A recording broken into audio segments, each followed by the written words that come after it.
결국 박나래 씨가 회복 불가능 수준이 되고 말았다. 상해 진단서, 그리고 차 안에서 해서는 안 되는 행동 유출까지. 도대체 어디까지 번진 걸까요? 안녕하세요, 여러분. 오늘은 박나래 씨를 둘러싼 기사 흐름과 계속 커지는 의혹들을 하나씩 파헤쳐 보겠습니다. 도대체 무슨 일이 벌어진 걸까요? 상해 진단서에서부터 차 안에서 해서는 안 되는 행동에 폭로까지.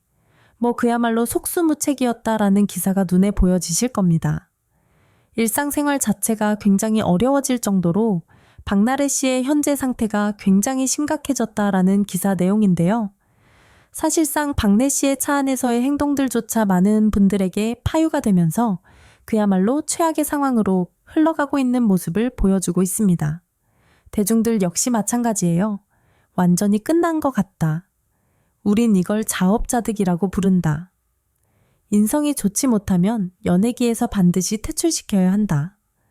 어찌 본다면 박혜리 씨가 처방받았던 내용에서 의료법 위반이다 라는 의혹이 커지다가 다시 최초의 인성폭로처럼 이번에는 차량 안에서 있었던 행태로 번지고 있는 겁니다. 인성적인 부분에서 문제가 있다. 어떻게 매니저를 사람 취급을 하지 않았냐? 이런 논란으로 번져가고 있는 현재의 상태입니다. 1억을 주고 말지 이게 뭐냐? 도대체 그 남자도 뭔지 참 대단하다. 이렇게 이야기가 지금 나오고 있을 정도라는 거죠. 자, 그런데요. 차량 안에서 한 행동이 유출이 되면서 갑론을박이 여전히 펼쳐지고 있습니다. 어디까지 박나래 씨의 사생활적인 부분이 파헤쳐지는 거냐? 이런 말까지 나오고 있는데요. 네티즌들은 다양한 반응을 보이고 있다라고 했어요. 대다수의 누리꾼들은 업무 공간에서 벌어진 일이기 때문에 이것은 직장 내 괴롭힘에 해당된다. 너무 충격적인 사안이다. 이런 반응이 많습니다. 이와 같은 행동을 할 수 있는 건 매니저들을 인식조차 하지 않았다라는 것이다. 이런 지적도 나오고요. 그러면서 위 내용이 폭로가 아닌 진정서 내용의 유출로 알려졌다. 어떻게 유출이 됐는지 좀 의문이긴 하다. 이런 말도 나옵니다. 또 이런 반응도 있어요. 알고 싶지 않은 내용이 퍼지는 것은 누구에게도 좋지 않은 일이다. 선을 넘은 것만 같다. 매니저들이 제기한 주장의 본질이 흐려질까 걱정이다. 사실 어느 방면으로든 박혜래 씨에게는 최악의 상황으로 흘러가고 있다라고 봐도 과언이 아닌데요. 저도 여러 번 말씀을 드렸습니다. 최초의 대응이 빨랐더라면, 최초의 대응이 좀 더 나았더라면 이 사태가 이렇게까지 치부를 드러낼 정도로 흘러갈 수 있었을까? 박아래 씨 지금의 위치에 올려놓은 나 혼자 산다. 프로그램에서 과연 전면 하차까지 되는 최악의 상황으로 흘러갔을까? 많은 고민이 되는 부분이라고 말씀을 드렸습니다. 자, 그런데 이런 내용이 있어요. 오히려 매니저의 폭로가 박나래를 살렸다. 이것은 생명을 담보로 한 굉장히 주의해야 되는 행동이었다. 말까지 나오고 있습니다. 자, 박혜 씨에 대한 이 폭로, 사실 매니저들이 앞서 말씀드렸던 것처럼 박래 씨에 대해서 차량 안 행동뿐만 아니라 의료법 위반 관련 행위도 여러 차례 많은 근거 자료들, 사진들을 통해서 여전히 폭로를 이어오고 있습니다. 옹기업계의 폭로 중에 한 개밖에 하지 않았다. 근데 차량 폭로가 있었으니까 이제 2개를 했다고 가정을 해볼게요. 그럼 이제 8개 정도가 남아있지 않습니까? 그렇게 많은 폭로가 남아있다. 그 중에서 의료법 위반과 관련된 내용을 매니저들이 폭로해주길 오히려 잘했다. 이런 말이 왜 나왔을까요? 알고 보니까 아무나 안 준다라고 하는 황금약, 결국 박나래를 살린 것과 다를 바 없다라는 겁니다. 제가 아까 앞에서 말씀을 드렸던 부분처럼 차방전 없이 구할 수 없는 제품이었고 한 피부 전이은 이런 배합 시술에 대한 의료를 굉장히 표했습니다. 사실상 성분 자체가 매우 위험하기 때문에 전문가들은 그런 성분이 사용된 정황이 있다. 염증과 붓기를 완화하는 제품들이지만 혼합 투여, 섞어서 투여할 때 부작용에 대한 연구가 전무하다.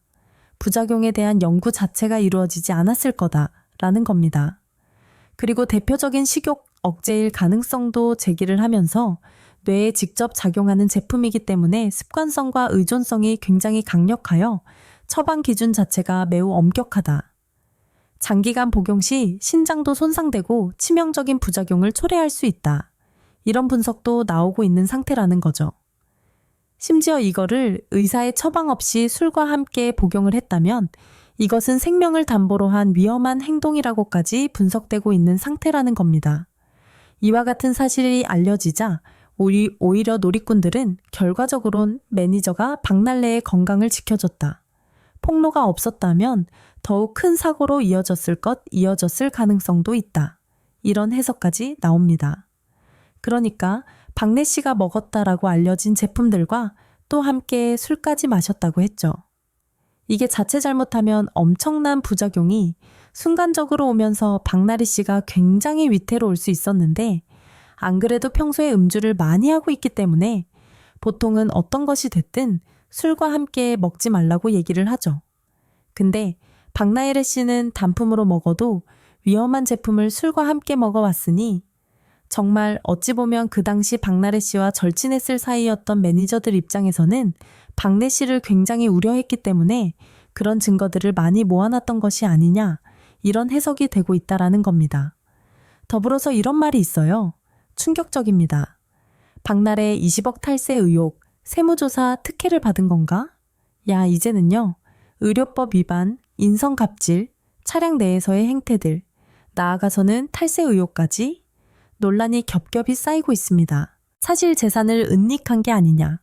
의혹을 받았었던 이태원 집 자택은 본인의 어머니가 운영하고 있는 소속사에서 대출금을 당겨는 목적으로 근저당을 잡았다라고 해명을 했습니다.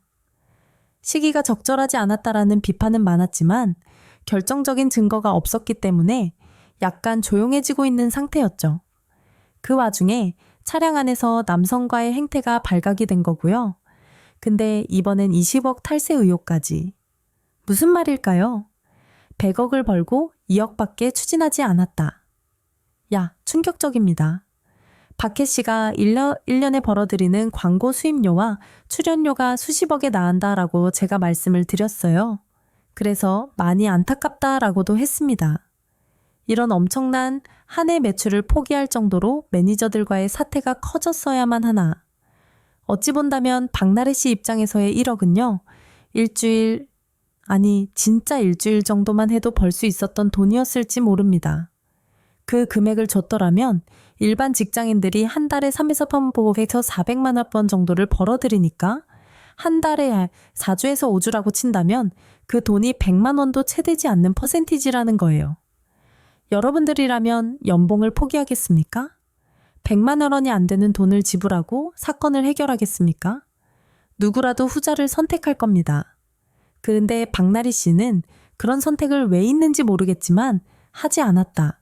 이런 말이 나오는 거죠.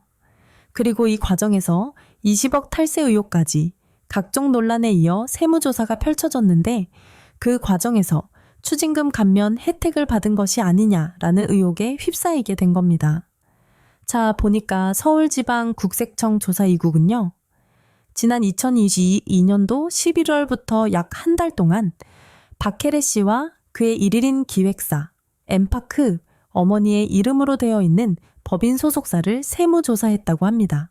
해당 조사 과정에서 국세청이 당초 예상보다 크게 낮은 수준의 추징금만 부과하며 조사를 마무리했다라는 점이 뒤늦게 논란이 되고 있어요. 그러니까 2022년도 11월 달에 그냥 넘어갔었던 세무조사 이야기가 지금에 와서 논란이 커지니까 함께 파가 된 것 같습니다. 보도에 따르면 주식회사 엠파크는 박나라의 모친을 대표 이사로 등재해 놨지만 실제로는 근무하지 않는 상황에서도 매월 수백만 원씩 연간 약 8천만 원에 달하는 급여를 지급한 정황이 포착된 것으로 전해졌다. 국세청은 이와 관련하여 가공인건비 또는 비용 처리 여부를 집중적으로 들여다본 것으로 알려졌다고 합니다. 쉽게 말해서 일도 안 했는데 일부러 돈을 준 거, 일을 한 것처럼 돈을 주는 가공인건비 아닌가? 또는 이걸 비용 처리를 해버린 게 아닌가? 이 의혹입니다. 범인이라는 건요, 내가 1인 절대지지 주주라 할지라도, 절대 지분을 갖고 있다 할지라도 사실상 마음대로 할 수가 없습니다. 횡령, 탈세가 될 수 있기 때문인데요. 박나래 씨가 모친의 이름으로 일도 하지 않는 자신의 모친에게 연간 8천만 원을 줬습니다.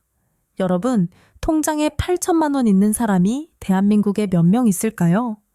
100명 중에 한 10명 될까 싶습니다. 10%도 안 될 걸로 생각이 돼요. 그 정도로 큰 돈입니다. 근데 그게 계속하여 지급이 돼 왔다라는 거죠. 자, 그러다 보니까 박혜래 씨가 2018년도 7월 달 엠파크를 설립한 이후에 세무조사를 받기 직전인 2021년 중순까지 무려 100개에 달하는 수익을 올렸다고 합니다. 100억. 그러니까 약 3년 동안 100억. 1년에 30억 이상의 수익을 올렸다고 해요. 근데 상당 부분을 법인에 유보하는 방식, 그러니까 법인 자산으로 그냥 내버려뒀다라는 겁니다. 그러다 보니까 국세청은 이 과정에서 매출 누락 또는 가공 경비 가능성을 염두에 두고 조사를 시작했는데 예상되는 금액이 최소 20억 원대 탈세, 예상 금액이 최소 20억 원대에 이를 수 있다라고 판단을 한 겁니다. 100억을 벌었다면 20억 정도를 내야 하는데 실제 추진된 금액이 2억에서 3억, 거의 10%대로 줄여버린 거잖아요. 여러분, 어떻게 100억을 버는 사람이 2억밖에 안 됩니까? 이상하지 않지 않습니까? 이에 대해 고액 탈루 의혹에 비해 추진 규모가 지나치게 적다. 그러면서 특혜를 받은 게 아니냐? 국세청 전직 고위 관계자는 한 매체를 통해 법인의 유보 자체는 절세 영역일 수 있다. 법인 금액으로 100억 원을 내버려 둔 건 탈세가 아니라 세금을 줄이는 행동일 수 있지만 실제로 근무하지 않는 인원, 어머니와 같은 사람을 연간 8천만 원씩 비용 처리했다면 탈세에 해당될 수 있다로 이런 취지로 전해졌습니다. 그러니까 100억을 벌었음에도 박나래 씨는 결국 20억 원대의 탈세 의혹, 그리고 세무조사 과정에서 특혜를 받은 게 아니냐, 여기까지 번진 겁니다.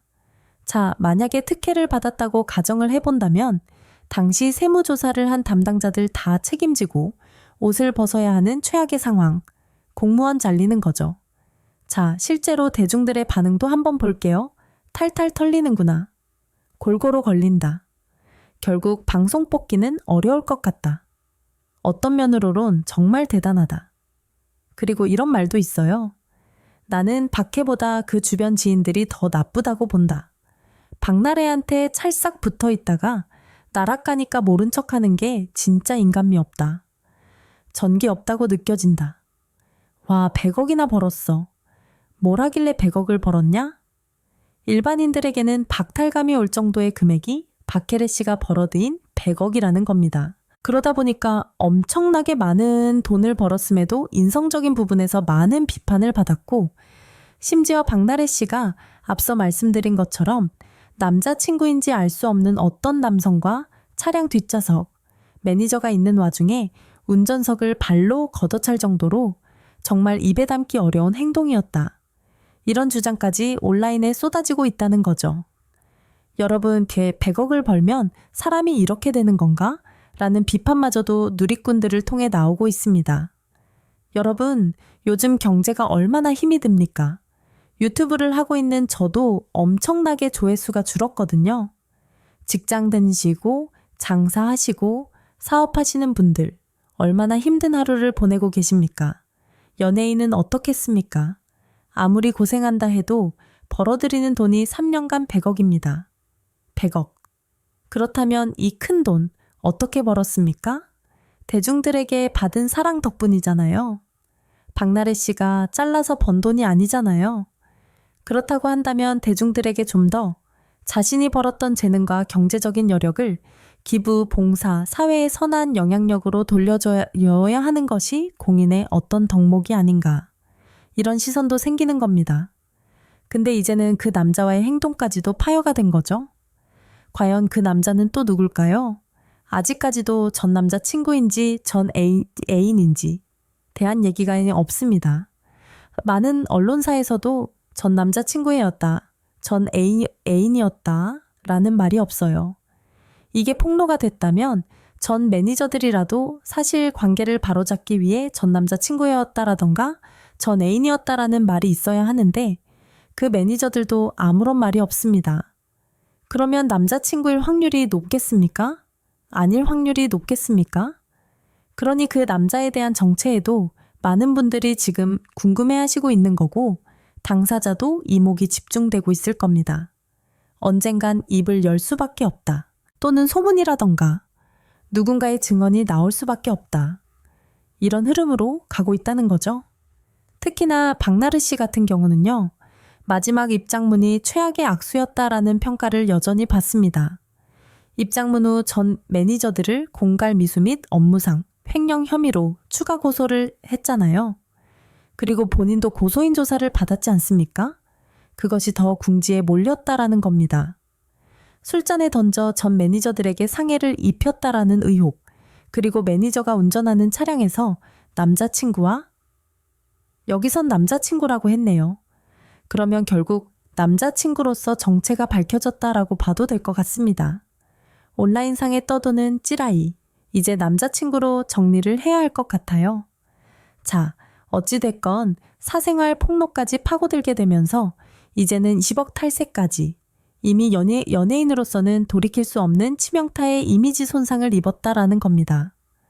이미 복귀가 멀어졌었던 박나래 씨지만 사생활 유출과 탈세 의혹이 불거지며 더욱더 최악의 상황으로 내몰려지고 말았습니다. 입니다. 오늘 내용은 여기까지 정리하겠습니다. 끝까지 시청해 주셔서 감사합니다. 구독과 좋아요, 그리고 알림 설정까지 부탁드릴게요.